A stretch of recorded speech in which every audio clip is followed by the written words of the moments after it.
السلام علیکم ورحمۃ اللہ وبرکاتہ۔ دوستو، امید کرتے ہیں آپ سب خیریت سے ہوں گے۔ ہمارا آج کا ٹاپک ہے غسل جنابت کا مکمل اسلامی طریقہ، یعنی جب بھی ہم پر غسل فرض ہو جائے اور ہمارا جسم ناپاک ہو جائے تو ہم نے اپنے جسم کو پاک کس طرح کرنا ہے۔ اور دوستو، اسی ویڈیو میں ہم جان پائیں گے کہ غسل فرض ہونے کے اسباب کتنے ہیں اور کون کون سے ہیں، یعنی کن کن اسباب کی وجہ سے ہمارا جسم ناپاک ہو جاتا ہے۔ تو اس سے پہلے ہم اپنے آج کے اچھے سے ٹاپک کی طرف بڑھیں، میں آپ سے ریکویسٹ کروں گا، نہ جانے پوری دنیا میں کتنے مسلمان بھائی بہنیں ایسی ہوں گی کہ جن کو غسل کرنے کا صحیح طریقہ نہیں آتا ہوگا اور ان کا جسم بھی ناپاک رہتا ہوگا، وہ جتنی بھی عبادات کر رہے ہوں گے وہ قابل قبول نہیں ہوں گی، کیونکہ عبادات کے لیے جسم کا پاک ہونا ضروری ہوتا ہے۔ تو آپ نے ثواب کی نیت کر لینی ہے، صدقہ جاریہ سمجھ کر اس ویڈیو کو لازمی شیئر کرنا ہے۔ میرے اور آپ کے پیارے آقا صلی اللہ تعالی علیہ وآلہ وسلم نے ارشاد فرمایا، جس کا مفہوم کچھ یوں ہے: فرشتے اس گھر میں داخل نہیں ہوتے جس گھر میں تصویر، کتا اور جنب، یعنی جس پر جماع یا احتلام یا شہوت کے ساتھ منی خارج ہونے کی وجہ سے غسل فرض ہو گیا ہو۔ باحوالہ سنن ابی داؤد جلد نمبر 1 صفحہ نمبر 34۔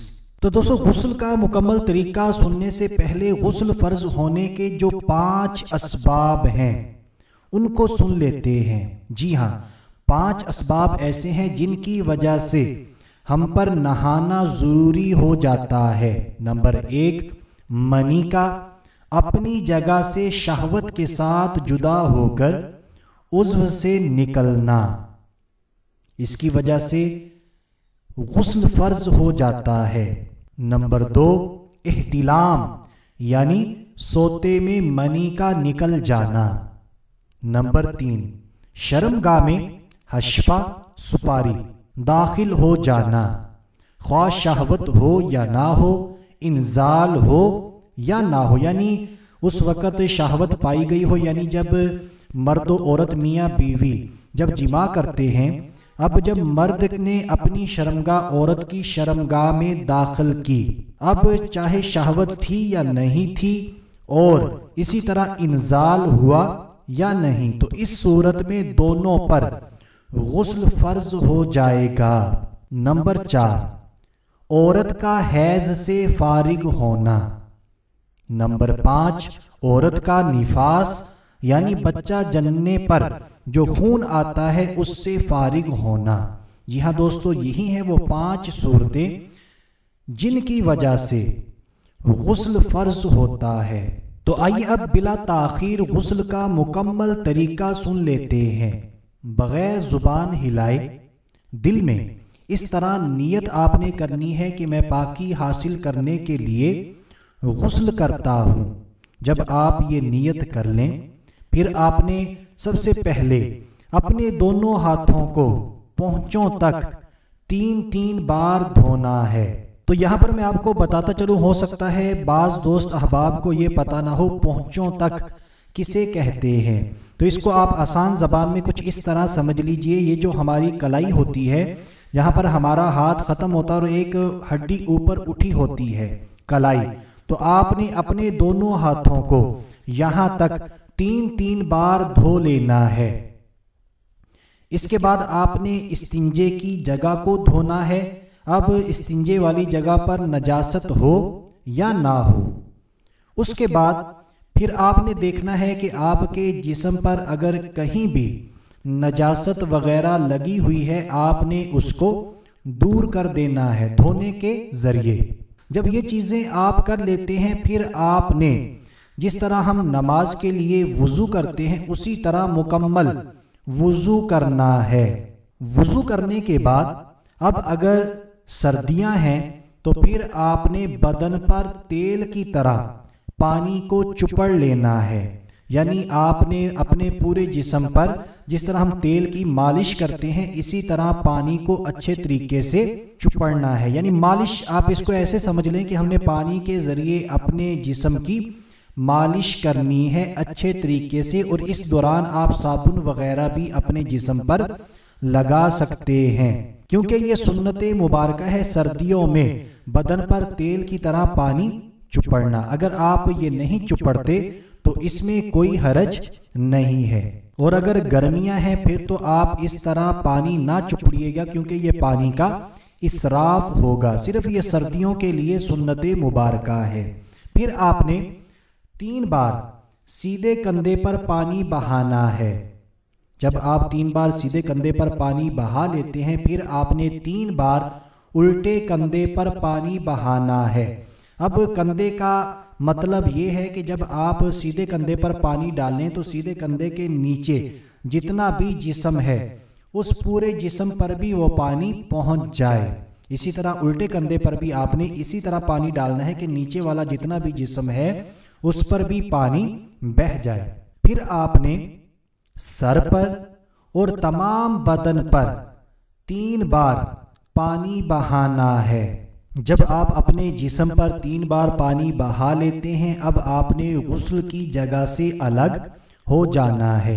तो अब इसमें कुछ एहतियातें हैं, औरतों के लिए भी कुछ एहतियातें हैं, मर्दों के लिए भी कुछ एहतियातें हैं। तो आपने उन एहतियातों को भी बिल्कुल तवज्जो के साथ सुन लेना है, ताकि जब भी हमारा जिस्म नापाक हो हम अच्छे तरीके से गुस्ल करें, ताकि हमारा जिस्म पाक हो जाए और हमारी जितनी भी इबादत हैं हम उन इबादत को करने के काबिल हो जाएं। अब यहाँ पर मैं आपको बहुत अहम बात बताता चलूँ। आपने ये सोच रहे होंगे कि आपने तो गुस्ल के 3 फराइज हमें बताए ही नहीं। जब आपको ये बताया गया कि आपने जिस तरह हम नमाज की तरह वुज़ू करते हैं उसी तरह मुकम्मल वुज़ू कर लेना है, तो गुस्ल के जो 3 फराइज हैं वो उसी वुज़ू के दौरान अदा हो जाएंगे।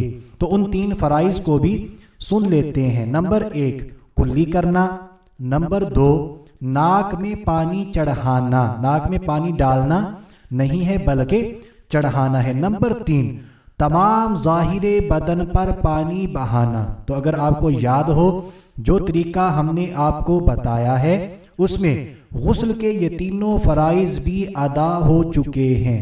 तो इन 3 फराइज की थोड़ी थोड़ी डिटेल सबसे पहले सुन लेते हैं। कुल्ली करना, मुंह में थोड़ा सा पानी लेकर पिच करके डाल देने का नाम कुल्ली नहीं है। यानी आपने मुंह में पानी डाला फिर उसको बाहर फेंक दिया तो ये कुल्ली नहीं कहलाएगी, बल्कि मुंह के हर पुर्जे, गोशे, होंठ से हलक की जड़ तक हर जगह पानी बह जाए। आपने बिल्कुल अच्छे तरीके से कुल्ली करनी है। मुंह में पानी डालें, उसको अच्छे तरीके से पूरे मुंह में घुमाएं और कुल्ली के साथ गरगरा भी कर लीजिए कि ये सुन्नत मुबारका है। अब जो दूसरा फर्ज है नाक में पानी चढ़ाना, जल्दी जल्दी नाक की नोक पर पानी लगा लेने से काम नहीं चलेगा, बल्कि जहां तक नरम जगह है यानी सख्त हड्डी के शुरू तक धुलना जरूरी है। तो अब इसका क्या तरीक़ेकार है कि वहां तक सख्त हड्डी के शुरू तक नाक हमारा धुल जाए। तो इसका तरीक़ेकार जो उलमाए कराम बताते हैं, जो हमें फ़िक़्ह की किताबों में मिलता है, वो यही है कि पानी को सूंघ कर ऊपर खींचिए। ये ख्याल रखिए कि बाल बराबर भी जगह धुलने से ना रह जाए, वरना गुस्ल ना होगा। जब गुस्ल ना होगा तो हमारा जिस्म पाक नहीं होगा, और जब हमारा जिस्म पाक नहीं होगा तो ना ही हमारे घर में रहमत के फरिश्ते आएंगे और ना ही हम इबादत करने के काबिल होंगे। तो अब अगर नाक के अंदर रींठ वगैरह जमी हुई है, जिसे हम नाक कहते हैं, नाक वगैरह जमा हुआ है, तो उसका छुड़ाना भी फर्ज है। नीज नाक के बालों का धोना भी फर्ज है। बहरहाल जब हम अच्छे तरीके से नाक के अंदर पानी डालेंगे, इसको साफ करेंगे, अंदर जो जमा हुआ रींठ वगैरह है, नाक है, उसको अच्छे तरीके से साफ करेंगे तो हमारे नाक के बाल भी धुल जाएंगे। अब जो तीसरा फर्ज है तमाम ज़ाहिरे बदन पर पानी बहाना, सर के बालों से लेकर पाँव के तलवों तक जिस्म के हर पुर्जे और हर रोंगटे पर पानी बह जाना ज़रूरी है। जिस्म की बाज़ जगहें ऐसी हैं कि अगर एहतियात ना की जाए तो वो सूखी रह जाएंगी और गुस्ल ना होगा। अब वो जगह कौन कौन सी हैं? जैसे हमारी बगलें हैं तो बगलों का जो अंदरूनी हिस्सा होता है वहाँ पर पानी नहीं पहुँचता। इसी तरह जो हमारी नाभ का अंदरूनी हिस्सा है वहाँ पर भी पानी नहीं पहुँचता। बहरहाल इस तरह की जितनी भी जगह हैं हमने वहाँ पर पानी को पहुँचाना है।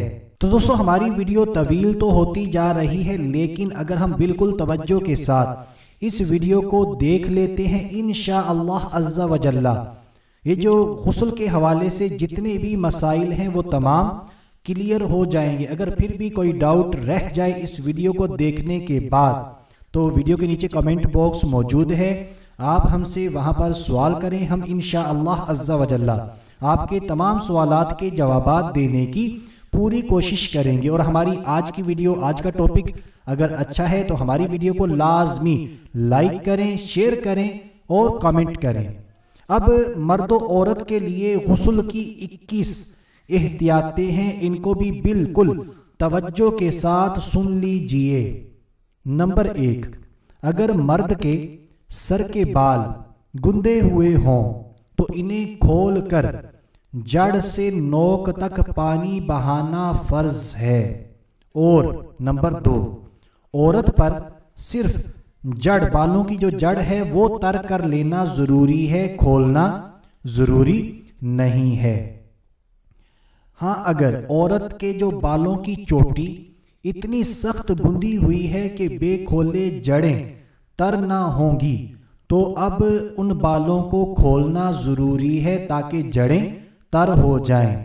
नंबर 3, अगर कानों में बाली या नाक में नथ का छेद यानी सुराख हुआ हो और वो बंद ना हो तो इसमें भी पानी बहाना फर्ज है।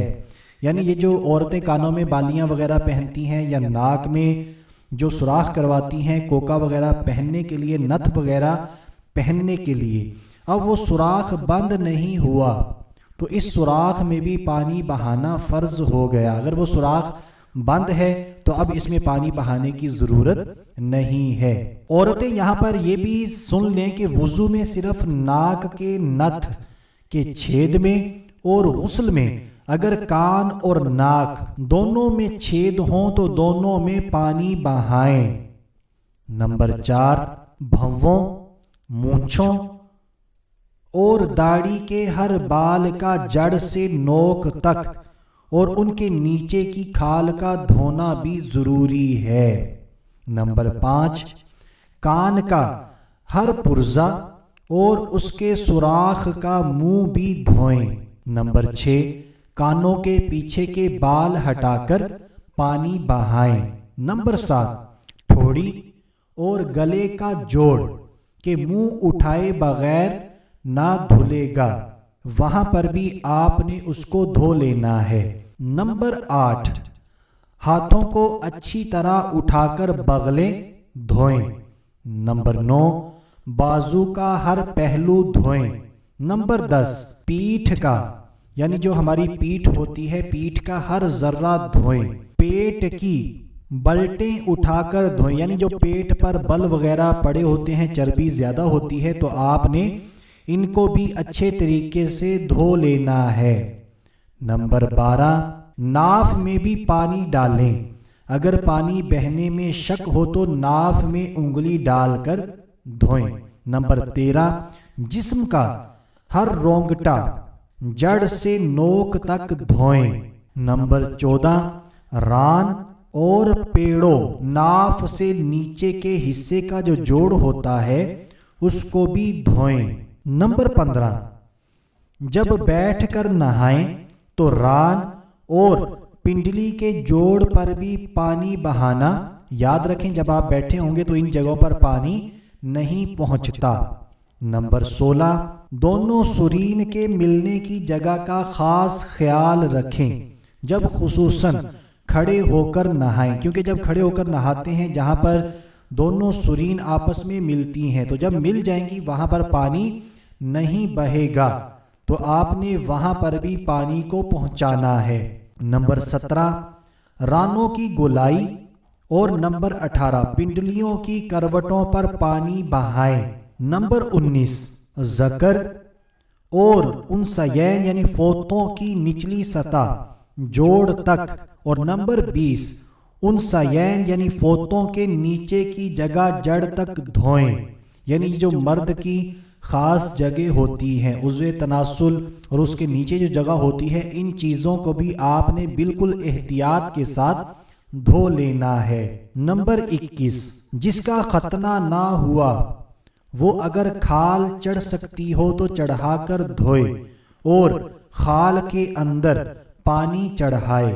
تو دوستو آخر میں اب مستورات کے لیے 6 احتیاطیں ہیں غسل کرنے کی، اس کو بھی بالکل توجہ کے ساتھ سن لیتے ہیں۔ نمبر 1 ڈھلکی ہوئی پستان کو اٹھا کر پانی بہائیں، یعنی جو لٹکی ہوئی پستان ہوتی ہے، عورت کی چھاتی ہوتی ہے، اس کو اٹھائیں اور اس کے نیچے بھی پانی بہائیں۔ نمبر 2 پستان اور پیٹ کے جوڑ کی لکیر دھوئیں، یعنی پستان کا جو جوڑ ہوتا ہے اور پیٹ کے جوڑ کی جو لکیر ہوتی ہے وہاں پر بھی پانی نہیں جائے گا، تو آپ نے اس کو بھی اچھے طریقے سے دھو لینا ہے، پانی کو پہنچا دینا ہے۔ نمبر 3 فرج خارج یعنی عورت کی شرم گاہ کے باہر کے حصے کا ہر گوشہ، ہر ٹکڑا اوپر نیچے خوب احتیاط سے دھوئیں۔ نمبر 4 فرج داخل یعنی شرم گاہ کے اندرونی حصے میں انگلی ڈال کر دھونا فرض نہیں ہے، مستحب ہے۔ اگر آپ یہ عمل کر لیں گی تو ٹھیک ہے، اگر نہیں کرتی تو تب بھی ٹھیک ہے۔ نمبر 5 اگر حیض یا نفاس سے فارغ ہو کر غسل کریں تو کسی پرانے کپڑے سے فرج داخل کے اندر کا خون کا اثر صاف کر لینا مستحب ہے۔ نمبر 6 اگر نیل پالش ناخنوں پر لگی ہوئی ہے تو اس کا چھڑانا فرض ہے، ورنہ غسل نہیں ہوگا۔ ہاں مہندی کے رنگ میں کوئی حرج نہیں ہے، اگر ہمارے ناخنوں پر مہندی وغیرہ کا رنگ چڑھا ہے تو کوئی حرج نہیں، اگر نیل پالش وغیرہ لگائی ہے تو اب آپ پر غسل فرض ہے، تو اب اس نیل پالش کا چھڑانا اور ان ناخنوں پر پانی بہانا یہ آپ پر فرض ہے۔